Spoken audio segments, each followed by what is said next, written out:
All right, this should go a whole lot better. Welcome to Hawks Hoops Live, your weekly NBA show. Happens every Wednesday, 8 p.m. Eastern, right here on the YouTube.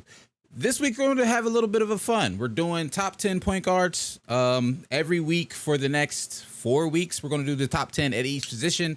Shout out to Through the Wire. We're doing it very similar to how they do theirs, where it's not necessarily predictions of what I think is or is not going to happen next year. I'm doing this all based on what these players did this past season. So the 2022-2023 season is what we're basing this off of. Should be a good time. We've done this. Oh, I see some lag happening on the stream again. But let's go ahead and get into this. We already wasted a half hour. It's supposed to start at 8. It's currently 8:30 because my computer was acting up. The stream was just not cooperating in the slightest. But it should be a good time. If you pull it up, thanks for pulling up live. If you're part of Rewatch Gang, appreciate you as well. We're going to go ahead and hop right into this with the first pick. Actually, let's go over some parameters. So like I said, doing top 10 point guards. We're doing it based on what they did last season. We're doing a tier list because I think I like the visualization that a tier list provides, but I also, I had the tier list in such a way, you'll see when I do it, that I think some of these tiers are a little interchangeable in terms of the guys that I have in these tiers. So it's not just a straight 1 through 10. There might be a 2-3 section, a 4-5 section, stuff like that. Because I think, especially when it comes to the point guards, honestly, a lot of these positions, and I'm already struggling looking at my other list for the other positions, but when it comes to a lot of these positions, I think the talent in certain ranges is very interchangeable. Like that's 10 to 7, 10 to 6. I won't say I struggled with, but I definitely spent more time on 10 to 6 than I did 1 to 4. I'll say that because 1 to 4 to me was a little more solidified than 10 through 6. All right, let me pull up my list right here. Actually, I need OBS so I can pull up.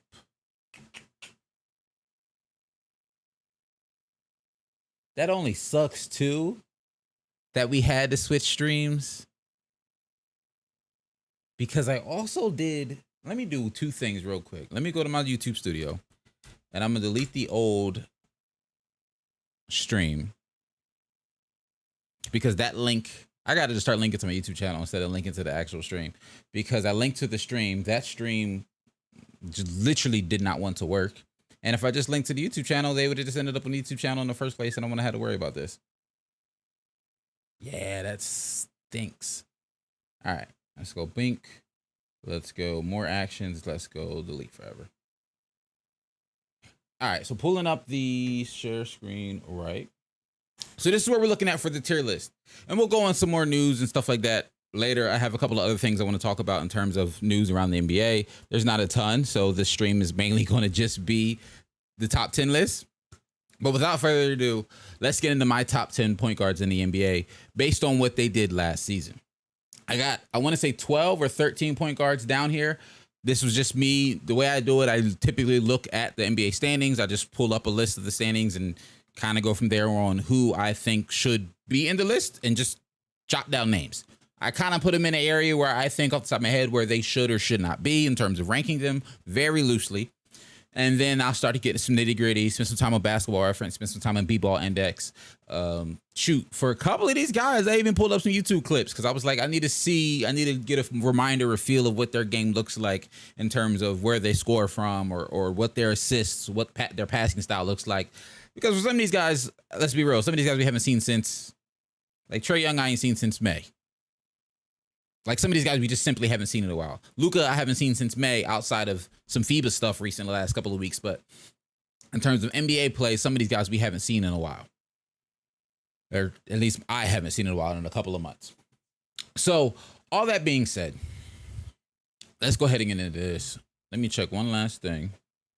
I'm going to alert Discord real quick so they know what's in here. Boop, boop. Everyone. New link. And then we're gonna go ahead and get it popping. All right, so I'm just gonna rip the Band-Aid off. We're gonna start with top 10. I was gonna do some honorable mentions first, but I'm gonna leave some of the suspense because once we get past 10 to 8-ish, I'll go back and talk about why the honorable mentions are there because it'll be pretty obvious at that point. At number 10 is where I have Jrue Holiday. For me, Jrue Holiday, I think he was a little higher on my list last year, and I was contemplating back and forth if he was going to make this list. When it comes to how I look at players, I'm a guy who really values two-way play. Like I talk about all the time. If you're a two-way guy, I typically will value over a guy who does something similar to you offensively, but you're a better defender. I'm gonna give you the nod. That's just how I value basketball. Probably because defense was, when I first started hooping, defense was the only thing I was good at. And if I probably hoop right now, defense, I'd probably be trash. But anyway, Jrue Holiday this season, the word that comes to mind for him, two things I wrote down, was all around consistent. Jrue Holiday did a lot for the Milwaukee Bucks this season, whether it was his catch and shoot game, his ability to score off the dribble, his ability to play make a little bit. Defensively and around the league, he's still known as, if not the best, top 3 perimeter defenders when it comes to guard play or just guarding people on the perimeter in general. He's one of the best, if not the best in the league still, and he's been that for a couple of seasons. He was an all-star last year, first all-star in at least 5 years, I want to say. Like, it's been a while since Jrue Holiday's been an all-star. And I think the biggest thing for me when it comes to Jrue and putting him on here, and yeah, he's only at 10. There was a couple of guys that almost took the spot for him. The Milwaukee Bucks were dealing with Chris Middleton still in and out of the lineup throughout the season. There was a lot of just, not necessarily the injury bug in terms of the whole team was injured, but Chris Middleton is so much for that team. Him being in and out of lineup drastically changes how they play. And Jrue was just consistent all season long for them. He was consistent all season long, and that's one thing that I would say I feel like in years past, a conversation that's been swirling around Jrue is his lack of consistency on the offensive side of the ball. Like some days you don't know what Jrue game you're going to get. One game you're going to get like 18, 20 from Jrue, and the next game you're going to get 14, 12 from Jrue. This year, it felt just more consistent for me. So shout out to Jrue Holiday. He's at the 10 spot for me. VR was good with you. Ant-Man was good with you. Thanks for pulling back up. From what I can tell, stream seems a little better. Even if it's just in my head on my end, it seems a little better. I don't know.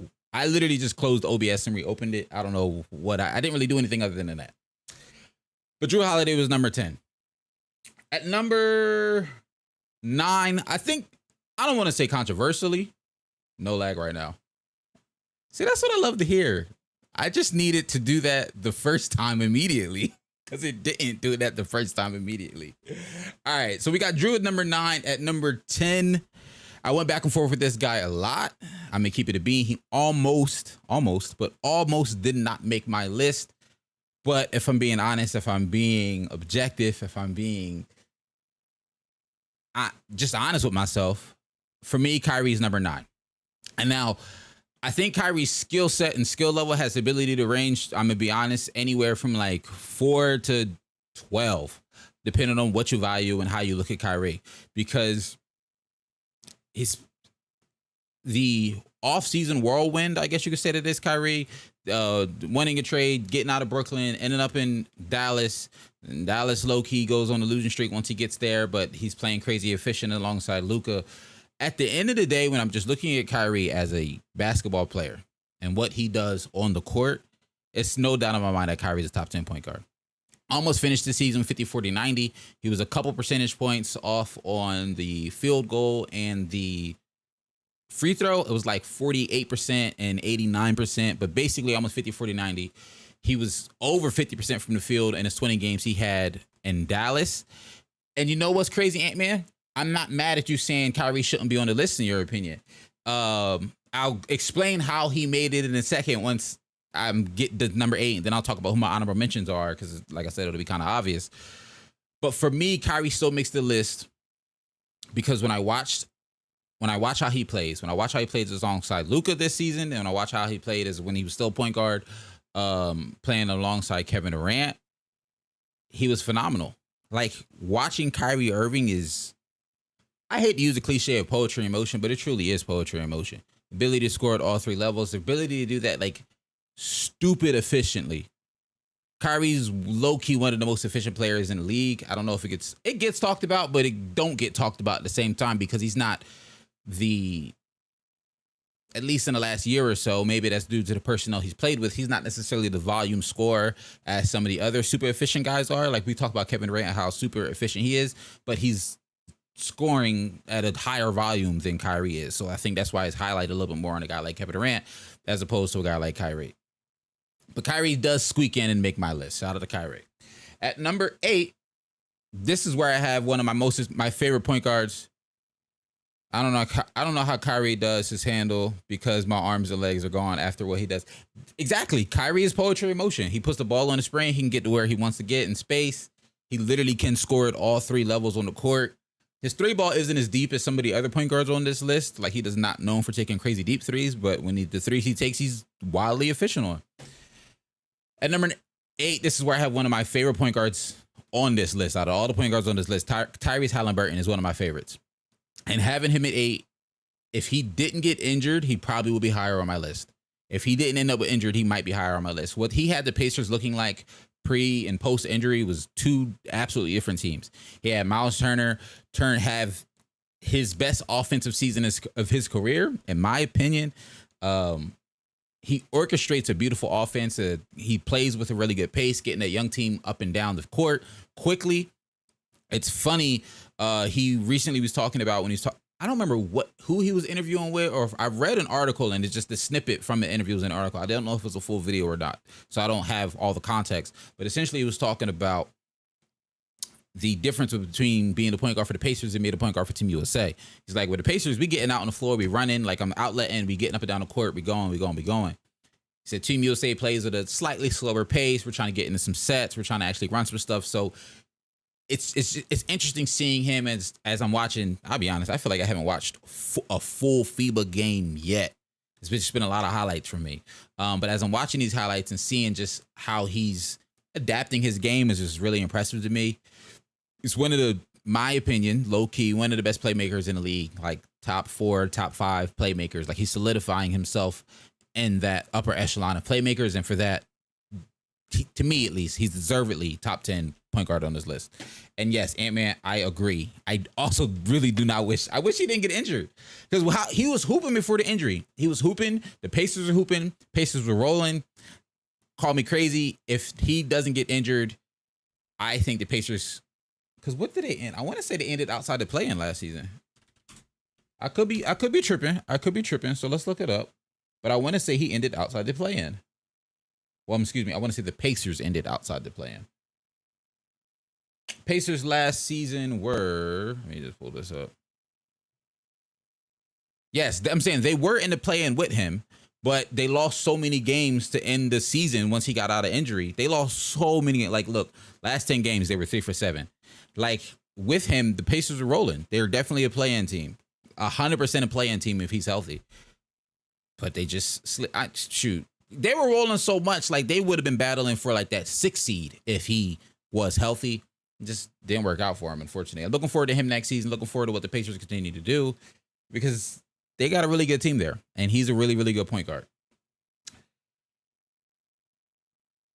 Before we move on to number 6 and 7, I guess this makes it kind of obvious where, well, actually, it don't. So some of the honorable mentions so far that we're just not having, but I felt like they were having a good season.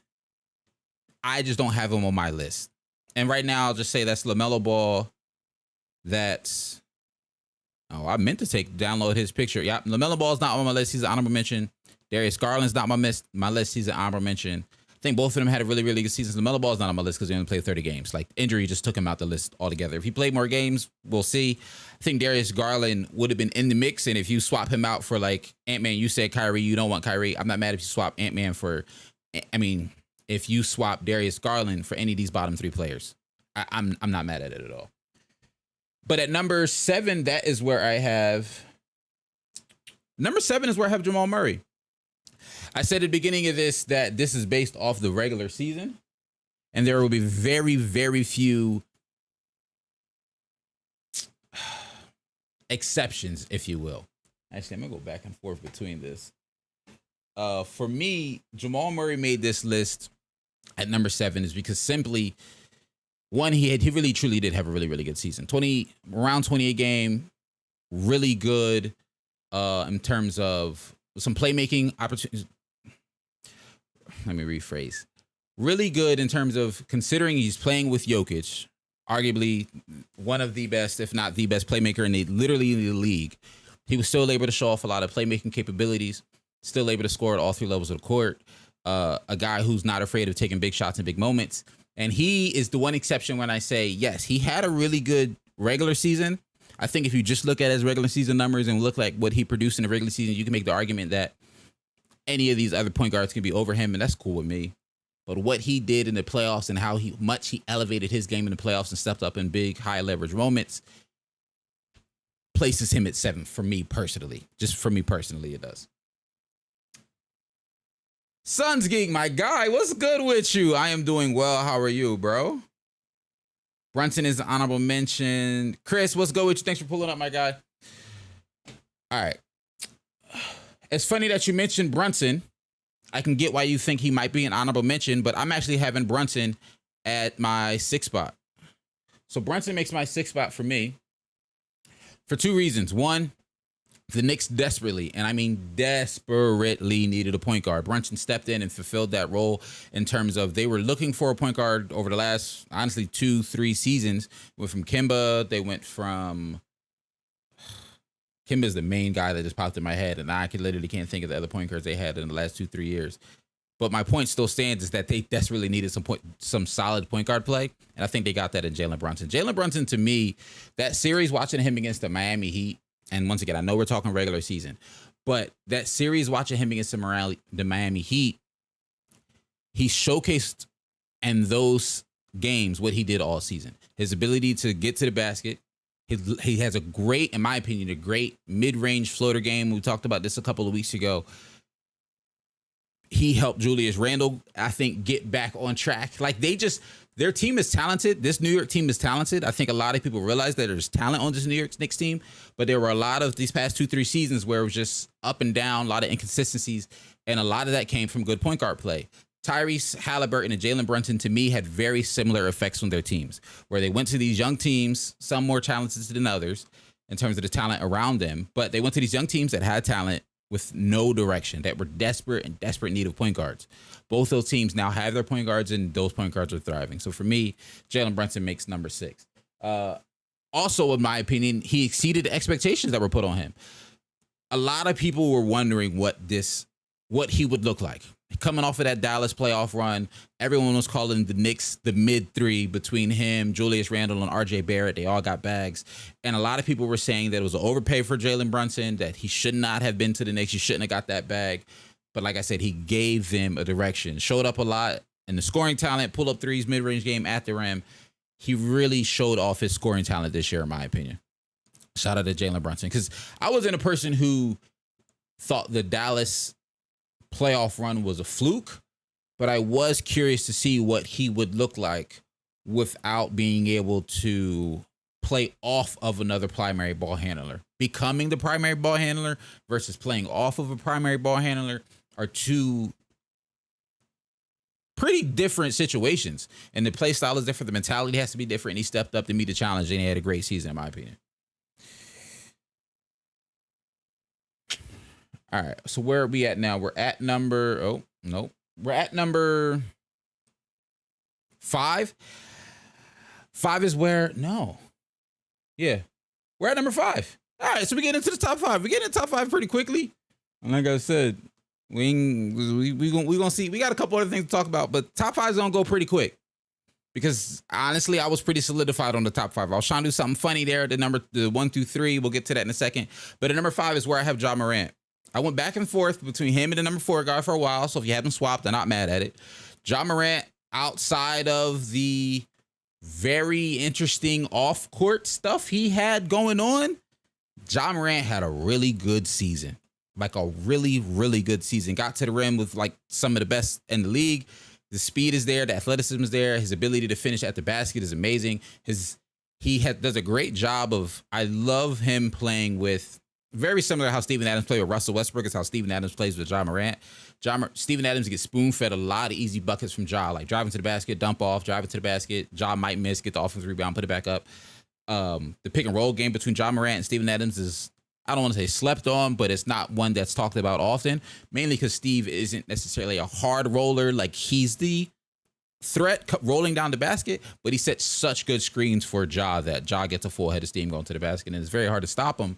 And the one thing I'm looking forward to, when just not projecting, but looking forward to the rest of Ja's career and looking towards this season. Man, I didn't want to say it, but yeah, Kyrie Loki had a very, very good season. One of the things I'm looking forward to about Ja Morant when it comes to next season or his future or whatever, his athleticism, we've seen glimpses of it, but his athleticism allows him to do some really freaky things defensively. We've seen him go up with two hands and basically catch a shot, block a shot and stuff it on the rim and catch it. We've seen him jump in the air, do a 360 in the air and catch an inbounds pass to steal. Like, Ja Morant's speed, his jumping ability, his athleticism allowed him to do a lot of crazy things on the defensive side of the ball. I think he just has to commit more to that side of the basketball to want to be a good defender, because he has all the tools to be. He's still a little undersized, and not necessarily undersized. He's just a point guard, and point guards aren't big. But his athleticism could allow him to be a really, really good defender, and I hope he does do some of that. Russ is an honorable mention. I'm not mad at that. He wouldn't have made like my top 10, but if you look at just his Clippers play, you could have done the honorable mention, but his whole season, nah, I couldn't do it. Daniel, what's good with you, my guy? Yo, Hawk, what's good? I thought Shea would be counted as a point guard, though. That is a good point I meant to bring up at the beginning. SGA will be on my shooting guard list. The way I look at the Thunder, Giddey's their point guard. SGA, they'll be having to rock a lot, but Giddey's their point guard. SGA's the two, so he will be on my 2-guard list. And spoiler alert, unless I do some drastic changes between this week. Excuse me. Unless I do some drastic changes between this week and next week, SGA is going to be really high on the shooting guard list. I'm just telling you now. At number 4 for point guards, this is where I have De'Aaron Fox. Swipe at a Fox. Hey, clutch player of the year. Best perimeter. How can I phrase this? He's one of the best guys at finishing at the rim, and he's a point guard. Regardless of position, regardless of size, regardless of whatever, he's one of the best, if not the best guy at finishing at the rim.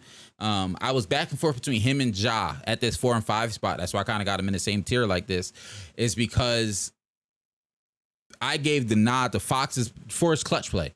Fox is clutch player of the year. He had either the most or the second most clutch points scored this season. He won a lot of games for the Kings in the regular season. They were in a lot of close games, and he stepped up moment after moment, night after night. He killed it. I loved what I saw from De'Aaron Fox this season. I'm looking forward to the Kings continuing to build, continuing to get better. They're going to have a target on their back a little bit more. Teams are going to be more prepared for him this season. I think they surprised a couple of teams, especially early in the season. By the second half of the season, people knew the Kings were good and were game planning against them. But I think now, going into this season, it'll be a real test to make sure, like, was this a fluke or are we really nice like this? And personally, I think they're really nice like this, and they'll figure it out. Sleazy, what's good with you, my guy? Listen, it ain't even really on you, right? You late, but you ain't, because the stream ain't really start till 8:30, because the first half of this stream was crazy lag. Guru, what's good with you? Thanks for pulling up, my guy. How you doing?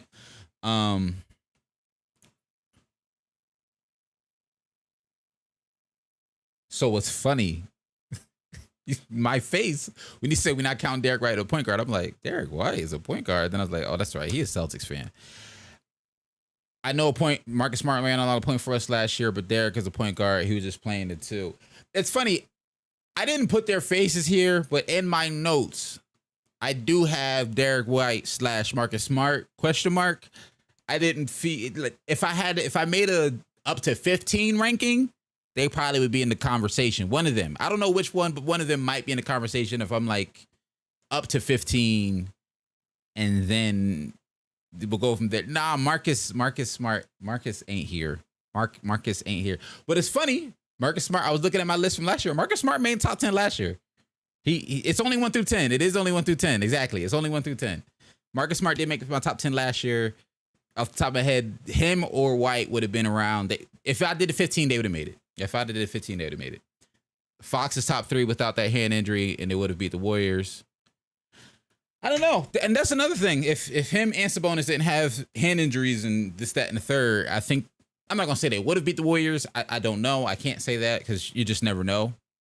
I'm not like a what if guy that often, but it's not impossible because Fox was hooping. I'm so looking forward to watching them again next season. All right, we get into the top 3. So the top 2 and 3. Also, spoiler alert, let me just go ahead and touch on some of these other honorable mentions because they just ain't make the list. They ain't make it. Trae Young. Trae Young. So Trae Young ain't make the list. And I went back and forth in this a lot. Trae Young. I wrote it down. Let me go to it. I'm really split on Trae Young. The playmaking is phenomenal. Like phenomenal. Most total assists. Second in the league in assists per game. Harden was like 10.8. Trae Young was like 10.6, 10.4, something like that. But what lost it for me in terms of adding Trae Young to this top 10, and if he on your top 10, I'm not mad at it, but what lost it for me, because I know the skill is there, he just, to me, ain't performed at the level he could perform at. The shooting splits were down in terms of what he's done in the last couple of seasons, like way down in terms of what he's done in the last couple of seasons. The eye test for Trae Young, listen, if Trae Young got the ball in his hands, he's a great person to watch. He gonna get to the basket. And like I said, if he's on your list, that's cool. And this is why I say earlier in the beginning, Drew Holiday was like an if for me. I got Drew Holiday at 10. I was looking Drew Holiday, Trae Young, Drew Holiday, Trae Young, Drew Holiday, Trae Young, and I went Drew Holiday. I fully expect Trae to have a phenomenal season. If he can, I think there was just a lot going on when he figured out how to play with DeJounte Murray. I think he still didn't want to play with John Collins. They were getting acclimated to a new coach. Like, I just think there was a lot going on in Atlanta. Trae Young ain't made my list. Shoot the messenger. It is what it is. He ain't make my list. I'm not gonna hold you. Horrible defense. I don't like the saying horrible when I'm talking about players. Just really bad defensively. really, really bad defensively. Nah, Trae ain't make the list. Trae's like the worst fit for the league. I'm not mad at that. The only thing Ja does better than Trae Young is jump, and the defensive gap isn't as long. Ja going too. So I think the difference is for me. That's an excellent point. If you just want to compare Ja and Trae, the difference for me is while the athleticism, yes, the athleticism is there. If Trae was the efficient levels that he had been in the previous seasons, he probably would have made this list. Trae Young was, I don't want to lie, but I remember looking at it and I was shocked. No. I'm going to sleazy.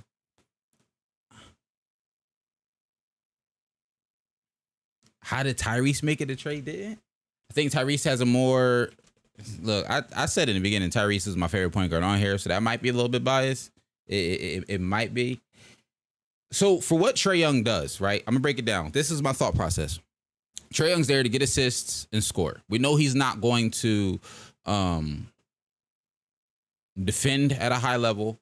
We know he kind of can get to the basket, but he's not known as a guy who's going to get to the basket and get a whole lot of free throws and like really put pressure on the rim. Like a ton of pressure on the rim. Like a lot of his free throws are midi, stop, pump fake, got you, like those type of free throws. Not necessarily, he do get to the rim, but not like the level like of a Ja, since we comparing them.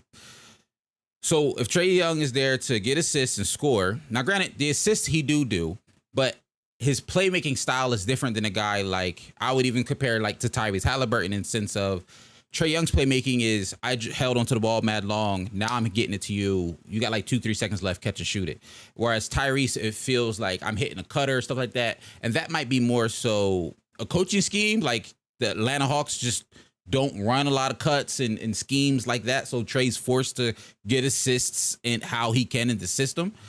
But if Trae Young's strengths are shooting and scoring and taking a lot of shot attempts at a high volume, it's tough for me personally to value that when you're shooting 33% from three, 42% from the field.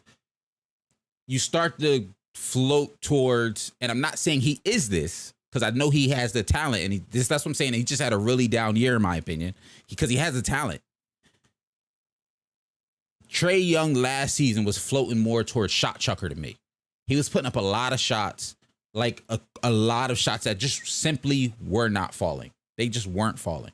He took less threes last season than he has in previous years, and he still shot his outside of his rookie season. He shot his worst season. This was his worst season in his career in terms of shooting efficiency. I like his game. I really, really do. When he hitting. I just think this last season was not it for him. In my opinion, last season was not it for him. And Chris saying Trae Young reminds me of Vince Carter and Tracy McGrady is interesting because there are plenty of seasons where I looked at Tracy McGrady and also gave shot chucker vibes. I ain't gonna hold you.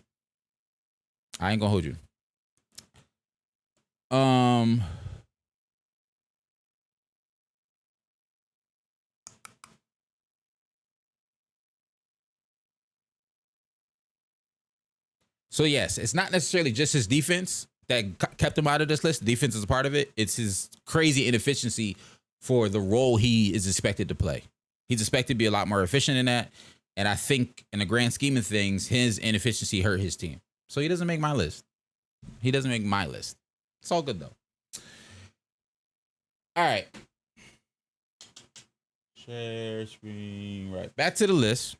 Does that make sense though, Sleazy? Does that kind of answer your question of the explanation of why Trae ain't on my list? I love his game. Got a lot of love for him. He was number one on my honorable mentions list. In full transparency, Trae Young, Jrue Holiday, Kyrie, and Tyrese, those four moved around a lot for me. There was one version of this list where Trae was on it and Kyrie was not. There was one version of this list, Tyrese Halliburton wasn't on it because I didn't like how many games he played, and Trae was on it. There was a game list where Jrue wasn't on the list. So it took me a while to come to this conclusion. That's what, like, that bottom 3, 4 was tough for me. Was the toughest for me. Also not making the list. Like I said, we already talked about LaMelo Ball. Just injury, he ain't on the list. James Harden. Y'all, listen. He led the league in assists. I'm going to say average 24, 25 this season. I think it was closer to like 22 this season. Efficiency wasn't bad. I just, on a night-to-night basis, I liked it, but I ain't love what I saw from James Harden. So James Harden also ain't on the list. Darius Garland's not on the list. But we go ahead and get into it. Number 2 and number 3. 2 and 3. I went back and forth on these guys a lot. Let me scroll up to find it. You said, let me guess it. Hey, man, you could try. You could try. Number 2, number 3, and number 1. 1, 2, and 3. I think 1 is pretty obvious. Well, I feel like 1 should be obvious. It might not be obvious to everybody, but I feel like 1 should be obvious. 2 and 3 is kind of obvious too. I was Dame and Luka is the only right answer. Steph number 1. 3 Dame, 2 Luka, 1 Steph. Hey, man's right. Number 3, I have Damian Lillard. I'm gonna talk about both of them because I want to explain it together because I think the seasons that these two guys had are very, very similar. For a while, for like 2 days, I had Dame at number 2. For like 2 days straight, I had Dame at number 2 because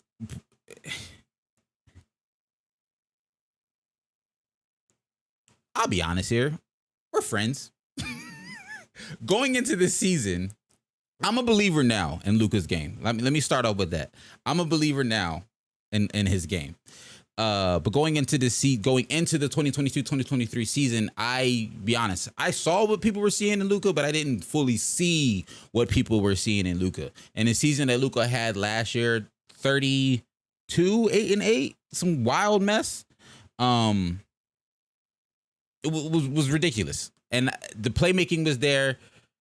The reason initially I put Luka over Dame, I thought I'm looking at the playmaking difference and I'm like, Luka's a better playmaker. And then I'm like, well, I gotta put some respect on Dame because believe it or not, in my opinion, Dame's a decent playmaker. He's just not the level of playmaker that Luka is. Like Dame is a really good playmaker. If you look at his box score, you look at his stats, Dame's gonna I think last season he was 6 assists. Like Dame's not a bad playmaker. He really ain't.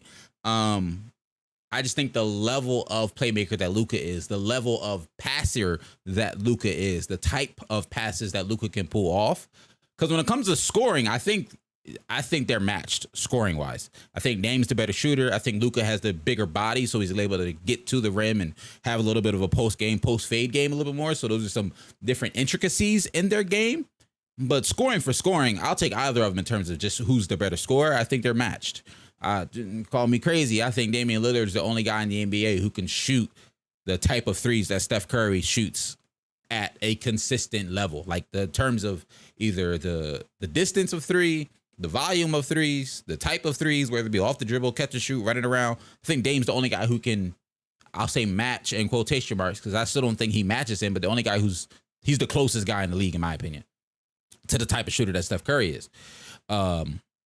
But I'm not mad at Dame being the third best point guard in the league. And which is, for me, it's more impressive because he's coming off of that abdominal surgery, that season where everybody was like, yo, was Dame washed? The 2021-2022 season, where he leaves midway through the season, gets the abdominal surgery. But leading up to that, those first 2 months of the season, everybody's like, what's wrong with Dame? Is Dame washed? Is it over for him? Is his career on a downturn? He had that surgery. Now, the team was still trash. They didn't win nothing. The team was still trash. But he proved that, no, I'm still nice. I'm still top 3 point guard in the league. That's why he's like, I want out of Portland because I'm clearly good enough to contribute to a team that can win a championship if you got the right pieces around me. So I'm not mad at this. I'm not mad at giving Luka the nod over Dame, but it's also like mind-boggling to me that Luka in year 5, that Luka in year 5 has solidified himself as a top 3 point guard in the NBA is extremely impressive. It is extremely, extremely impressive. His ability to play at his own pace. He can score at all 3 levels. His vision, Luka's vision is up there with Jokic, Bron, Tyrese, Luka. Like Luka's top 5 passer in the league, in my opinion. For real. If Dame didn't get hurt, he might have been 2. I'm not mad at that. It's tough, but I'm not mad at that. How does Trey give you shot chucker vibes and Luka doesn't? Excellent question. All right. I'm not mad at that. I'm not mad at that question, Sleazy. Let me pull it up. Because I remember what I saw earlier, but I need to find it again of what put me here.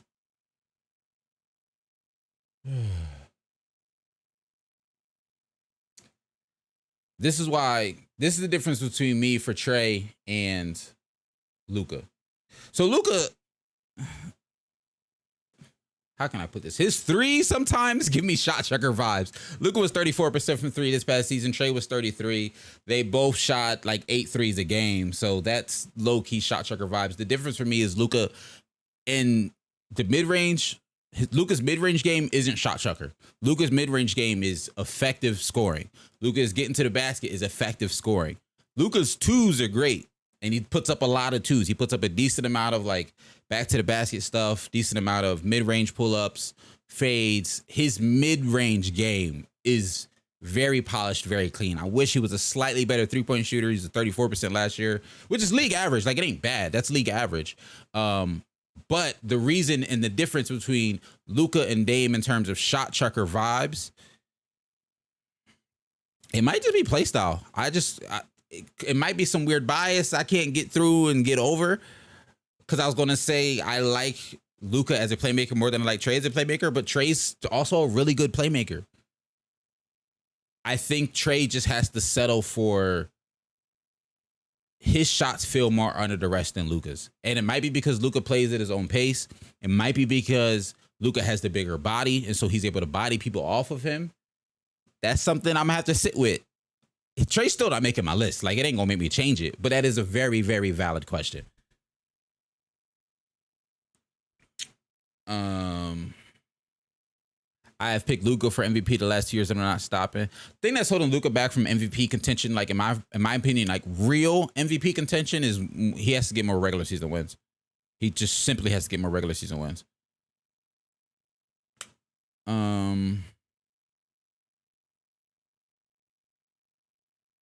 He made the most sections.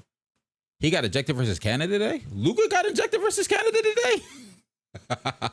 Guru, yes, we're doing point guards today. Each week we're gonna do a new position. So small shooting guard, small forward, power forward, center. Each week we'll do a new position. Yeah, Luka plays at his own pace. Yeah, Luka ain't. That's what I agree, Thomas. Luka's not unathletic. Luka has athleticism. His athleticism is just different than what we're used to seeing. Luka's athleticism is very similar to when people say Jokic isn't athletic. Part of Jokic's athleticism is his crazy hand-eye coordination. The passes that they make is a part of athleticism because that's crazy, stupid hand-eye coordination. His ability to change speed, his ability to play at his own pace, his strength, that's athleticism. His ability to get to the basket. Dillon Brooks got ejected too? Nah, I did see Dillon Brooks get ejected, and he was he had like boxing gloves on, like when his team was coming down the tunnel. I didn't see who won that game. I literally saw that clip of Dillon Brooks in the tunnel, and they were saying he got ejected. Obviously, that needs, number one, I put him in a tier by himself because as great as I think Luka is, as great as I think Dame is, I think it's still pretty clear that Steph Curry is the best point guard in the NBA. Talk about a guy who's low-key similar to Kyrie in terms of like his ability to score at all three levels, be super efficient, be real slithery, get to the basket, can finish around the rim, finish over defenders, can put the, he's very similar to Kyrie in the sense of like, he has a stupid layup package.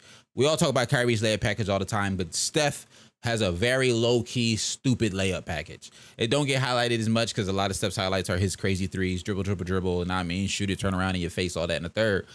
But when Steph gets to the basket, he's one of the better guard finishers in the league. All right, Guru, appreciate you for pulling up, my guy.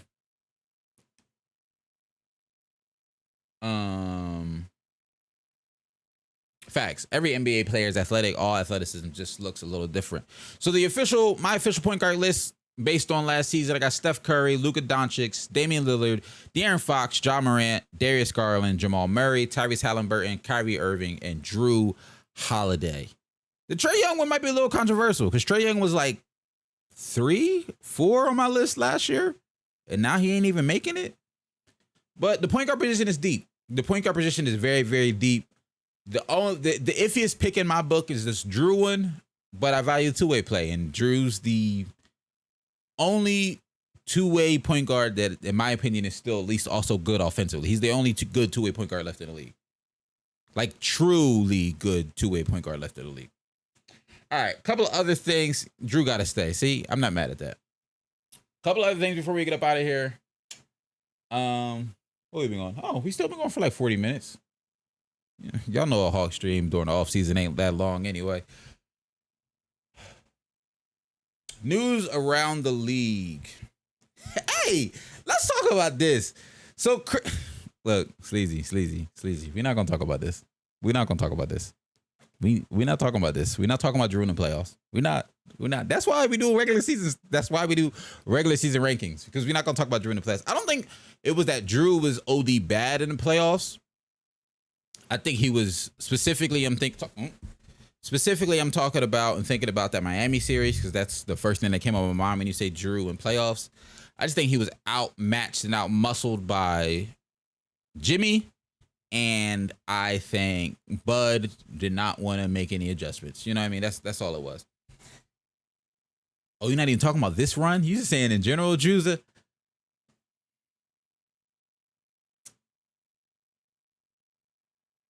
I can't think vividly of that much of Jrue Holiday in the playoffs.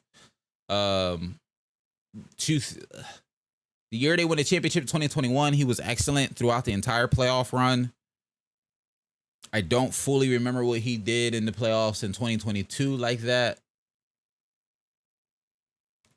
I don't necessarily agree nor disagree, but I know where you're coming at. I can't picture what he did off the top of my head, but I know what you're talking about. Because Drew be inconsistent sometimes. Like Drew, I get it. Drew can be inconsistent sometimes. For the most part, since he's been on the Bucks, he's been underwhelming. I do disagree with you there. I ain't gonna hold you. I do disagree with you there. I don't think Drew had crazy expectations for the Bucks. Drew's expectations for the Bucks to me was to come in there, play defense, and give solid point guard play. And for me, he's done that. He's been one of the best defenders, which is what led to this team having a really, really good defense this entire time there. Bucks have been one of the better defensive teams. And he's been really good, solid point guard play.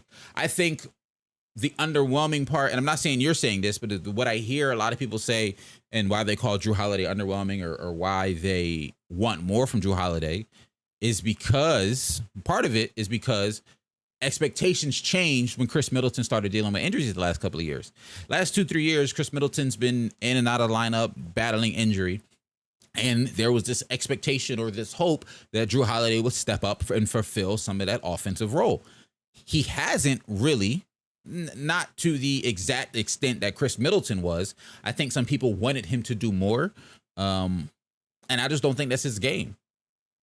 Simply, I don't think that's his game. Drew Holiday going at his best, he going to give you a really solid, efficient 20 and play great defense. You ask any more from him from that, and now we're getting in, he's taking some more shots than he should. Efficiency starts to drop. Maybe he's losing a little bit on the defensive end because he's trying to do more offensively. Drew is an amazing third option for me. Like the way he fits in with Milwaukee is perfect for me, in my opinion, in terms of the last 4 or 5 years of the stage he's been in his career. 2021, he was overrated in the playoffs. The year they won? See, there I would disagree. I would disagree in terms of overrating because Thomas, that's what I'm about to say. I don't think, at least to me, I don't remember anyone expecting him to be something crazy. Everyone wanted him to be really solid, and he was. He was good. For me, people just want Drew to be good. If you just want Drew to be good, I think that's a proper expectation for him, and you're not going to be disappointed in him. If you expect him to be great and to do all this other stuff, then I agree. You're going to be disappointed in him. All right, let's talk about Christian Wood to the Lakers. Christian Wood signed a 2-year, $5.7 million player option. Oh, let me see. Hold on. What they talking about? Ever since he joined Milwaukee in the postseason, he's been shooting barely 40% from the field. Defense sure, but offense is iffy. When you trade 3 first-round picks for a guy, it seems like you're putting all your eggs in one basket. Yes and no, because they traded 3 first-round picks for a guy and they won a championship out of it, and he was a crucial part of that championship. It's hard for teams to win multiple chips. I know I feel like we get used to seeing it. The Warriors have done it. You know, they just won back-to-back recently. I'm sorry, not back-to-back, but they just won recently. They had their run with the KD years. Heat won back-to-back. I'm trying to think of recent, like, just we had that couple of years with the Spurs when they were winning. We've had years where teams go to the NBA Finals like multiple times in a row and like win 2-3 chips in like a 4, 5, 6 year span. That ain't easy though. Like personally, I don't think Drew's been underwhelming. Let me pull it up. We're gonna look at it. You said he's been close to 40% in his time with the Bucks. We'll get back to the Christian Wood thing. I'm enjoying this conversation. Drew's one of my guys that I really, really, really like, low key. Drew Holiday. I can't use the. All right.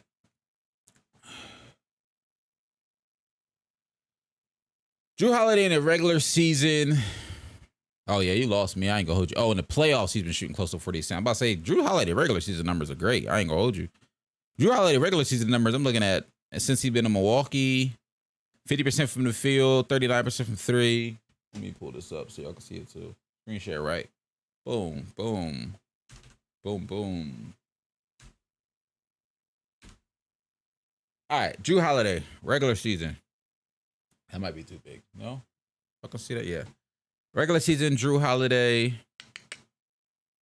50% from the field, almost 40 for 3, which I remember when he came to Milwaukee, and this to me was a big deal because Drew was never a OD really good 3-point shooter like that. He got to Milwaukee and started shooting close to 40% from three. Had a season where he shot 40% from three. That was a big deal. 50% from the field, 47% from the field this season, but that was also the season to where Chris Middleton was in and out of the lineup, and he had to take on more offensive role. Yeah, in the playoffs, he has struggled. His field goal percentage has gone down. You won't see the 40% here, the 37% here, the 40% here. Part of that could be due. I think for me, some of that. Yes. Do you want him to be more efficient in the playoffs? You do. Do a lot of people's shooting numbers go down in the playoffs? Yeah. I'm not using that as an excuse. They won a chip, but they did win a chip. And in these two seasons, if I'm not mistaken, I can't remember which one, Chris Middleton wasn't even playing the whole time. Like, I can't emphasize enough, Chris being in and out of the lineup puts so much more pressure on Drew to take more shots. Chris in the playoffs in the same time span, Chris Middleton in the playoffs. So in 2022, when Drew Holiday scored 37% of the field, Chris Middleton played 2 playoff games out of these 12. So that means now the defenders who would have been focused on Chris Middleton, because Giannis is automatically the number one option, right? But the perimeter type defender that you would put on Chris Middleton, most of the times you simply cannot put on Giannis. So now that primary ball stopper guy that would have been on Chris Middleton is now on Drew Holiday, a guy who we already know was never OD offensively. So he's going to have a better defender guarding him. Same thing this past season. Well, this past season, Chris Middleton was there and he had a decent playoffs. But my point simply is, call it coping. I'm not mad at Drew Holiday falling off because I understand why he do in the playoffs. Like, I understand it. At least in this 2022, 2023, 2021, 2022 season, if Chris Middleton not there, he's going to look different. And he doing stuff on the defensive side of the ball. You can call it coping. You can be coping. It can be caping. It is what it is.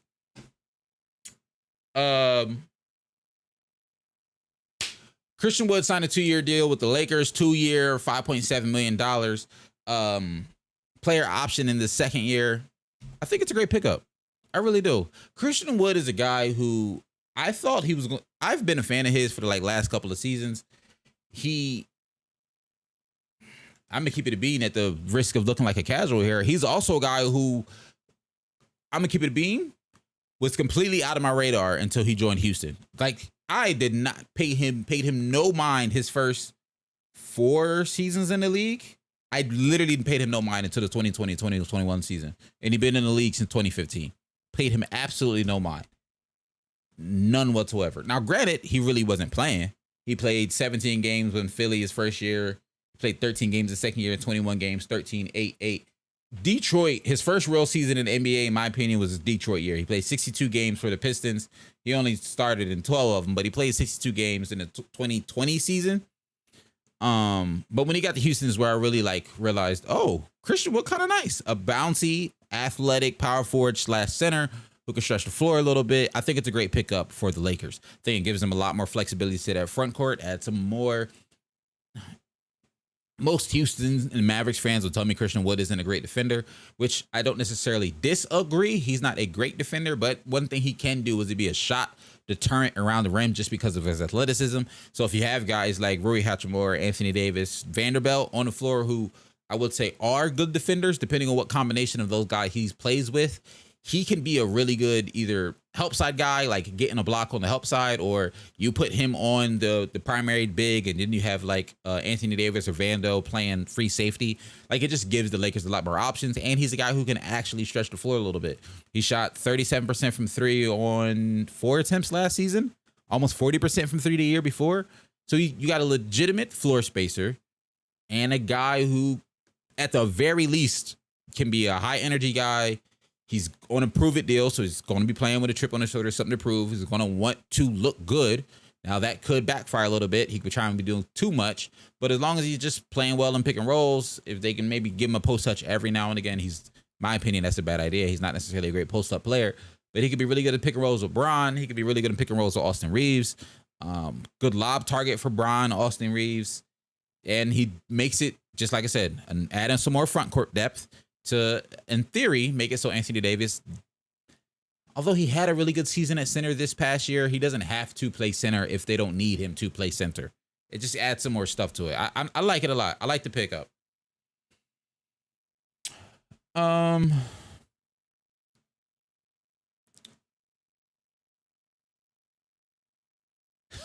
Lakers aren't going to win anything. Have to accept the fact that Anthony Davis can't play more than 50 games. Last time Anthony Davis played more than 50 games was during COVID, which was a short season. I'm very curious to see how Anthony Davis looks this year. Anthony Davis better at center for sure. I don't disagree. I also know he doesn't love it, but I don't disagree. I'm very curious to see how Anthony Davis plays in terms of health this season, mainly because, not making any excuses for him, but I do still think, as crazy as it sounds, his body was still reeling and bouncing back from COVID, from the COVID year, as weird as it sounds. So you have the break during the regular season of COVID year. They play mad long in a year. They get a very quick turnaround. Like the Lakers get like a month off and then they're back. He gets injured. And then that next season, he gets injured. So he has 2 seasons back to back where he's like battling injury, not fully healthy. Last season, he played 56 games. Even still, last season, he battled with some injury. But once he bounced back from the injury, he looked good. I think this year is going to be really telling in terms of how healthy he is. He had a really bad chunk of time there between COVID to now. And I think part of it was the seasons. Last season was the first season since COVID that the NBA season was back to normal. Like last season was the first back to normal season in terms of the start time and the end time. Because even the season before that, the 2021-2022 season, they played the same amount of games, but it didn't start like the off season wasn't the normal off season. Like the off season was shortened because the season before that started late. So while that season was normal, everybody had a shorter off season. This season and last season were the first seasons that full regular off season and full regular season. But last year he was still rehabbing some injuries and all this, that, and the third. This off season is the first off season in years that he, 1, isn't rehabbing an injury, and 2, is starting on time. So I'm not making any excuses for him. I'm just saying I'm really excited to see what this year looks like because this is the first year that is back to normal. But we'll see what happens. So yeah, I'm excited to see Christian Wood over there. Other news, my Sixers signed Danny Green, 1-year deal with the Sixers. I'll be honest, I don't know why we did it. I don't know why we did it. Danny Green, truthfully, we haven't really seen him on the basketball court like for an extended period of time since the last time he was playing for the Sixers, and he tore his ACL in 2022, Game 6 against the Miami Heat in the second round. Sixers lost, of course. But then he missed basically the full next season with his ACL injury. He comes back. He only played 11 games last season, so we haven't really seen him for real since he was with Philly, and it was decent, but it wasn't great. So now he's 35 years old. He's coming off of a ACL injury. This 3-and-D player that we know Danny Green to be, that we know and love him to be for most of his career, I don't think he's going to be. I just simply don't think he's going to be that 3-and-D type of player. So hopefully the three-point shooting is looking really good, but I don't think defense is going to look good. And at 35 years old, I think he has the potential to be a liability for us on the defensive end of the ball and not be that great on the offensive end of the ball. At best, it'll be very similar to what JJ Redick was for us. At worst, I don't know. And I don't even think it's going to be how JJ Redick was for us, because JJ was low-key smooth for the Sixers when he played for the Sixers. AD is just this era's Yao Ming. If healthy, they're a great big man.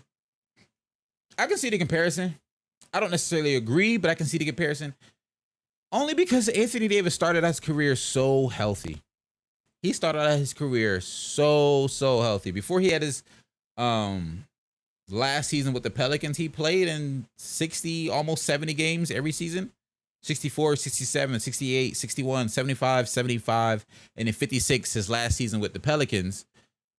But even that, I don't fully hold against them because part of it was like a minor injury, but then they decided, you know, we're not even going to play you to end this out because we know we want to get rid of you. We know we're going to trade you. We know you out of here. So we're not even going to play you to end the last like handful of games of the season. He probably could have played 60 games that year if they didn't just sit him out to end out the season. But I get the comparison.